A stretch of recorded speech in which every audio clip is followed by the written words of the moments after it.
And this is it right here. This is ground zero for rock and roll right here. This is the birthplace of it all. This is where it all started. Welcome y'all. Today we're along Great River Road at Sun Studio. You know that Memphis is a hotbed for music.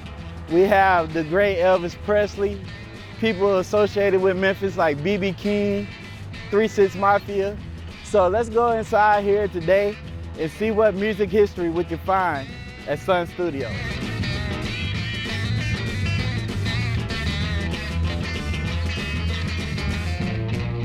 What's up, Mark? How you doing today? How you doing, man? Thanks for coming. Thanks for coming. Yeah. Yeah, thanks for having me.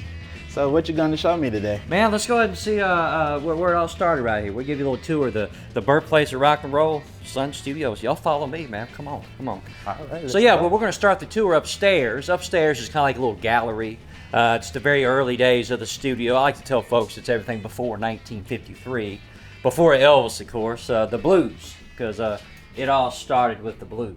So yeah, the studio in the 50s was just this building next door you're about to be standing in. You haven't seen that yet, but we took this space over about sometime in the late 80s to kind of have a little gallery and have a little gift shop down there. So kind of made this little picture gallery, some artifacts. Kind of the opening act for the actual studio downstairs. But I wanted to kind of show you guys just a quick little fly through of this. But yeah, so Sam Phillips, that's the star of the story right here. Sam, he was a radio engineer back in those days at WREC. But his true love was blues and R&B and all that music coming off of Beale Street. So Sam kind of had this crazy idea that he was going to open up a recording studio, because there wasn't really a lot of places for these guys to record. So yeah, Sam took out a 10-year lease at 706 Union Avenue, and that is the building you're about to be standing in. And that's when he opened up the Memphis recording service. I'm gonna give you a couple of special effects right there. There you go. Yeah, his little slogan in those very early days was, "We record anything, anywhere, anytime." And I like to tell folks, when I say anything, he would record anything. So yeah, in the very early days, he started small. He just had these little portable recorders, and he'd record weddings and baseball games and beauty pageants and whatnot. But then again, Sam, he really wanted to record blues and R&B. So eventually he upgraded and got a little tape machine here, and because of that, some of the blues greats got their start here. A lot of folks don't realize that. You know, they think it's all about Johnny Cash and Elvis, but no. Guys like B.B. King got their start here. Bobby Blue Bland. Yep. Blues. Junior Parker, yep. And right here, one of the all-time greats, Mr. Howlin' Wolf, got his start here too. That was Sam Phillips was, I think, quoted saying that Howlin' Wolf was his all-time greatest discovery. Okay. And so yeah, a lot of these old blues guys got their start here, and it might not have been possible if not for this fella right here. You might recognize him too. That's Ike Turner. Whoa. Yeah, that's a 19-year-old Ike. So that's way before the Ike and Tina days. So yeah. So Ike kind of played, like sort of like Sam's unofficial talent scout back then, bringing a lot of these blues guys to record. Yeah. But Ike's probably best contribution to the story is that he also made a recording here with his band, Jackie Brinson and the Delta Cats, a recording that some rock and roll experts say technically was the very first rock and roll record. Okay. And that record was called Rocket 88. Wow. And they say that because it was the first time guitar distortion had ever been used on a hit recording. And as you can see right there, all it was just a busted amplifier. Yeah, Sam thought it sounded kind of cool. He's like, "Hey, let's not fix it. Let's just turn it up." But blow it out. Yep, but yeah, that was a big turning point in his story. So yeah, Rocket 88 wound up being a #1 record, big hit. But it was a big hit for the Chess record label out of Chicago. So at this point in my story, Sam, he wasn't a record label yet. He's simply just a little recording service. He's still got a day job down the street at the radio station. But Sam's like, you know what? The heck with all that. I'm going to start my own record label. I'm tired of everybody making all the money but him. So in 1952, he had a really bright idea. And that bright idea was called the Sun Record Company. Okay. I'll make that blink for you too. I really like that. So if just beforehand, if any old Joe Blow out the street like myself was like, man, I want to come record, he would Yep, right here. Put me in, take my money. Yep, absolutely. I think back in those days, he would do Even though I would be trash. a custom recording. I think it was $3.98. So anybody Okay. could walk in off the street and make a record here. That's smart. Isn't that cool? Isn't that Yeah, cool? Yeah, because you never know. You might get some gold. exactly. You know, and If not, I took your money. I'm glad you brought that up because that is what brings us to the next chapter of the story. So it was that custom recording that got the attention of a young boy born in Tupelo, Mississippi. Oh. He had just graduated Humes High, which is still down the street to this day. You know, and that would have been a 18-year-old Elvis Presley. Mississippi in the house. There you go. So yeah, Elvis, he heard about that. He caught wind of that custom recording service, and he decided he wanted to come in here and make a record for his mama's birthday. Wow. That's kind of how it all started, you know. But I'll finish my story downstairs in the studio because the story's out better when you're standing in the exact room where it happened. So yeah. What's the significance of this Captain Marvel comic? That was Elvis's favorite comic book. Captain Marvel. Yeah, but just trying to kind of put you in the mind of a teenage Elvis Presley. Yeah, he would be proud that they made 2 Captain Marvel movies. Yeah. Yeah, I'm I'd a like to big think comic book nerd. He'd be a fan of it today. Yeah, he would be. So yeah, right here. This is actually our latest exhibit. Let me show you this before I take you to the studio. This is pretty cool. We put this in about 10 years ago. So what you're looking at here is the original DJ booth of Daddy-O Dewey Phillips, and no relation to Sam Phillips. So Dewey, he had the red, hot, and blue radio show on WHBQ, and he was the first guy to play all the Sun artist, first guy to play Elvis over the airwaves, and breaking the music. Yep, and that's where it happened. He's breaking everybody in there. Look at him. But yeah, we pulled that out of the Hotel Chisco, which is right off Bill Street. We caught wind they're gonna turn this thing into condominium as our apartments, so we kind of got there just in time, and we were able to kind of recreate it right here using about 70% of all the original artifacts, including that front door, the ceiling tiles, lighting fixtures. He loved the ladies. Yeah. Look at the broken record. I see it. So yeah, Dewey was kind of a character. So kids loved him, parents hated him. Yeah. If Dewey did not like your record, if he thought it was the worst thing he'd ever heard, he'd rip it off that turntable, break it over the microphone, throw it on the ground in a million pieces, calling it a smash hit. A smash hit. Yeah. Come on. Follow me. Come on, follow me. We go down to the studio. No, enough about up here. This is what folks come to see, is where it all started. This is the original storefront. Okay. So that is so. Make sure y'all get a good go outside and get a good picture of that. That's the studio right here. So Elvis, B.B. King, everybody I'm talking about today, they would have walked through this door right here. First person Elvis would have saw would have been Sam's secretary, Marion Keisker, and she plays a pretty important role in the story too. Is this the same lady? Yeah, that's her. Yeah. So her and Sam, they go back to the radio days together. So she was way more than just a secretary. So she could work all the recording equipment too. And and a lot of folks say that technically it was Marion who discovered Elvis. So what I could tell folks, it took a woman's eyeballs to know there was something special about that boy with them sideburns. So yeah, he would have walked through that front door like, I want to make a record for my mama's birthday. That's how it all started. Yeah. Come on in. Here's the studio, and this is it right here. This is ground zero for rock and roll right here. This is the birthplace of it all. This is where it all started. So yeah, humble beginnings. You got to think Sam. He didn't have much. He still had a day job. So I think he took out a 10-year lease on Automotive Row. So in the 50s and 60s, all down the street here, Union and Marshall was Automotive Row. Mechanic shops, dealerships. Had a long-standing radiator shop next door called Walker's. And before this was ever a studio, I think this was some kind of automotive shop called the Magic Throttle, I believe. But in 1950, Sam took out a lease, and he made it into a studio. So yeah, he tiled over the ceilings here, to kind of give it make it friendly for acoustics, because you don't want sound bouncing all over the place. You want sound absorbing material. You don't want hard right angles either. So that's kind of why he had all these little curves. And then he just started recording folks. So yeah, pretty cool. But over here, what's the story behind this piano?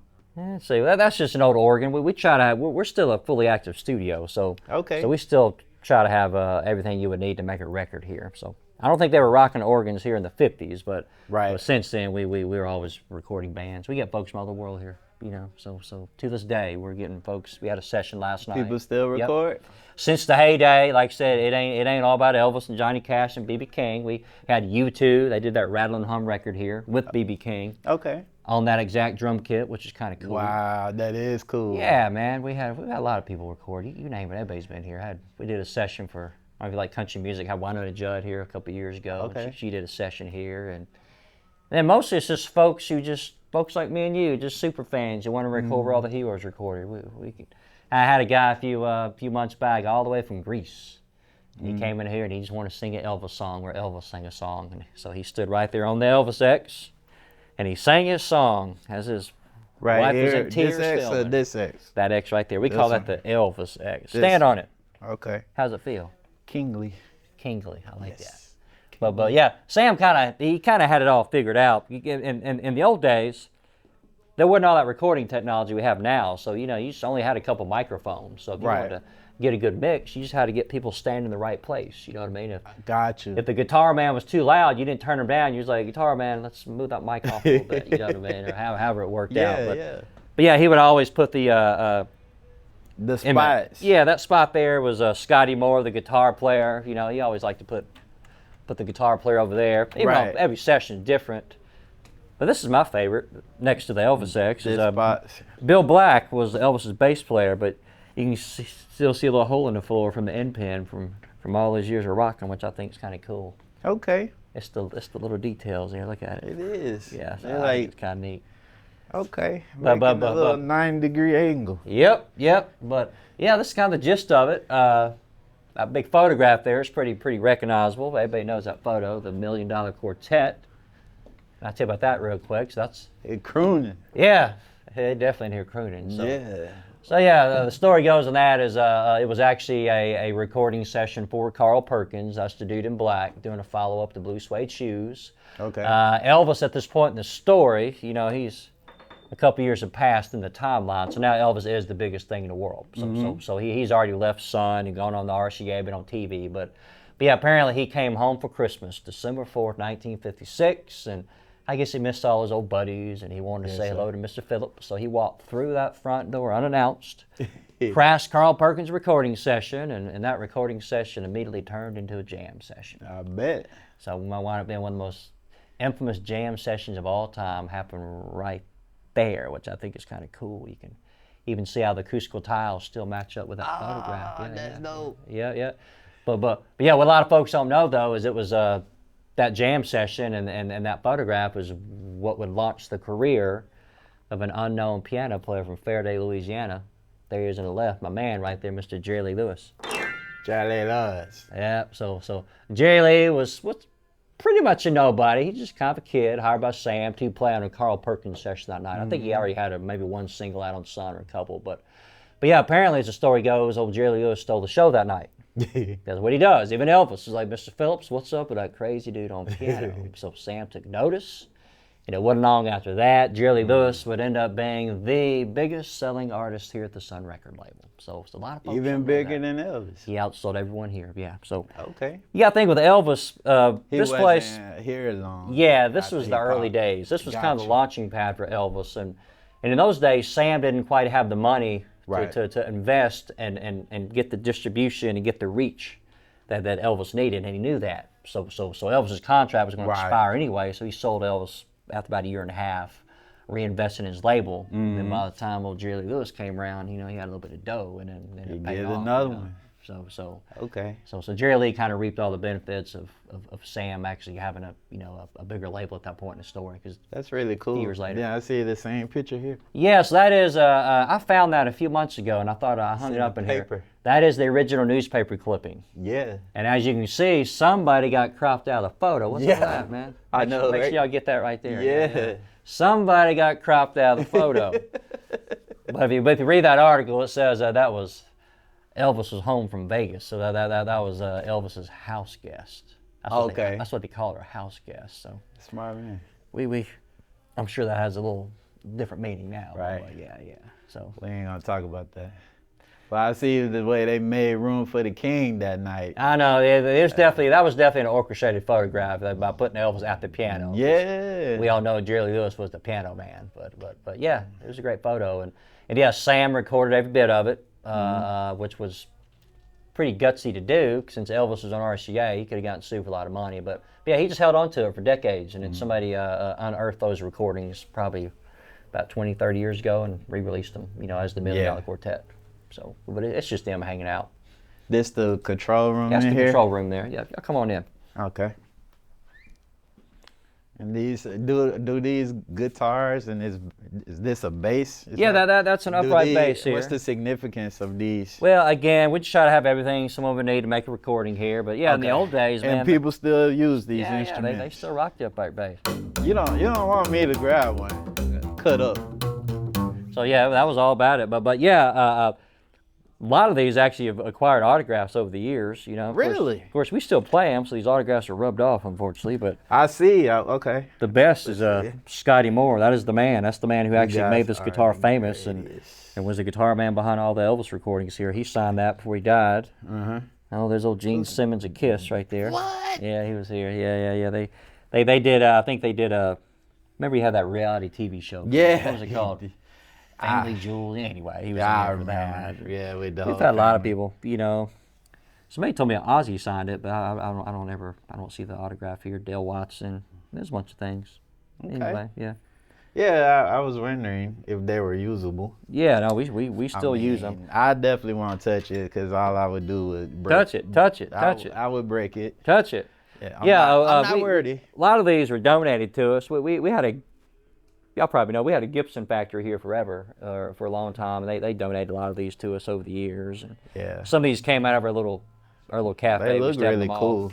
Yeah, so yeah. Yeah. But yeah, we upkeep them. We get our little luthier come in and guitar tech, my buddy Joel, and he sets them all up and keeps them up and running. I like this one. Yeah, What type of guitar is that? That's actually that's a Les Paul. It's actually an Epiphone Les Paul.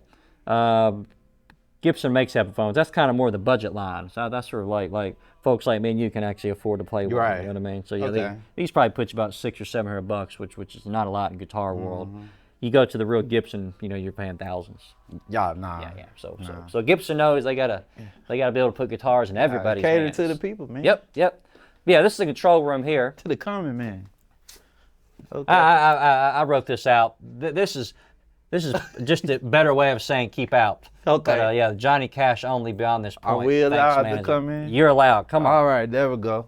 So yeah, this isn't really part of the tour here. So I'm worthy. So this is per the control rooms. This is where our engineer hangs out back here and makes all the Look at the recordings. merge of technology. Yep.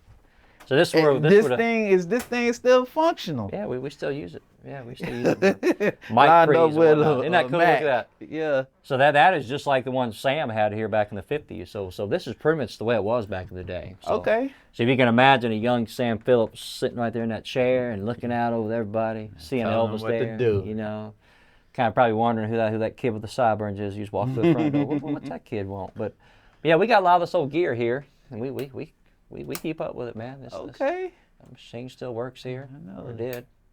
But anywho, yeah, it's pretty cool. That's so dope. Yeah, it is. I like all this old stuff, man. I do too. The song that started off for Elvis and rock and roll, the whole shebang, was "That's All Right, Mama." That was an old Arthur Crudup song, old blues song that Elvis kind of put his little hillbilly rock and roll beat to, and then the rest is history. So "That's All Right, Mama." But since then, Blue Moon in Kentucky, all that early stuff was done here. Like I said, Elvis was only here for about 16, 17 months. So I think he had 5 official singles here, 2 per side, 10 official recordings, plus a whole bunch of, alternate takes and stuff that would come out later on. But yeah, his early days. Did he ever bring Forrest Gump here? No, I love that. I love Forrest Gump. No, he never did, man. Unfortunately. That would have been cool. That would have been cool. Yeah, that's what Forrest Gump. That's what Forrest Gump needed in the movie. They needed that room in the movie. We needed Forrest in that room, man. That's what that movie was missing. Forrest, man, taught him the moves. I love it. All right, man. Thanks a lot for everything you showed us today. Hope you enjoyed that. Yeah, I did. So if anyone wants to come experience this, when and how can they come and visit? We make it real easy. We're open 7 days a week. Okay. Closed major holidays, but yeah, 10 o'clock in the morning, and the last tour goes out at 4:30.